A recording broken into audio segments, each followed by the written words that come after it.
Et nous sommes à Liège, Liège qui est une très ancienne ville en réalité, une ville de culture, une ville où il y a une université, une ville où il y a énormément d'activités. Nous sommes, tout près de l'université, au cœur de cette cité que l'on dit ardente. Et nous sommes une librairie qui s'appelle BD Liège.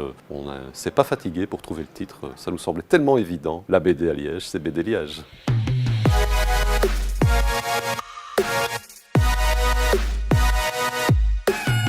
J'ai essayé, moi, de faire la librairie que j'aurais voulu trouver quand j'étais moi-même client, amateur, collectionneur de BD. Et j'ai fait un choix qui est assez original, je pense, de faire un classement de nos BD de manière thématique. Vous allez trouver un rayon western, un rayon polar et espionnage, un rayon histoire, mais aussi des choses un peu plus originales, un rayon parcours au féminin. Ça permet en réalité aux lecteurs de BD de découvrir plus facilement des BD qu'ils ne connaissent pas. Il y a plein de nouvelles choses qui arrivent de manière permanente, que ce soit dans le roman graphique, que ce soit le manga, le comics, mais aussi une BD féminine qui existe, qui se développe, qui est extrêmement intéressante. Et j'encourage d'ailleurs les hommes à lire les BD soi-disant féminines et même féministes. C'est important effectivement d'avoir cet ancrage dans la réalité culturelle qui est extrêmement diversifiée à travers la BD. Il n'y a pas un seul domaine que la BD ne touche pas.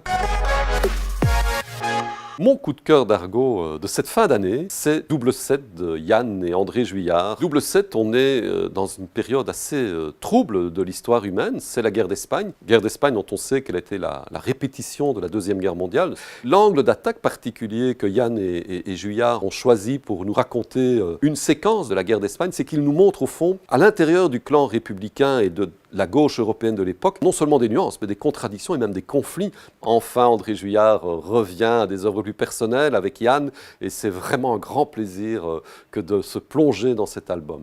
Il a d'abord un dessin d'une grande lisibilité, il a une grande sensualité, et pas seulement en dessinant les femmes d'ailleurs, de manière générale. Même les avions d'André Juillard sont sublimes et me touchent, alors qu'un autre avion me touchera beaucoup moins.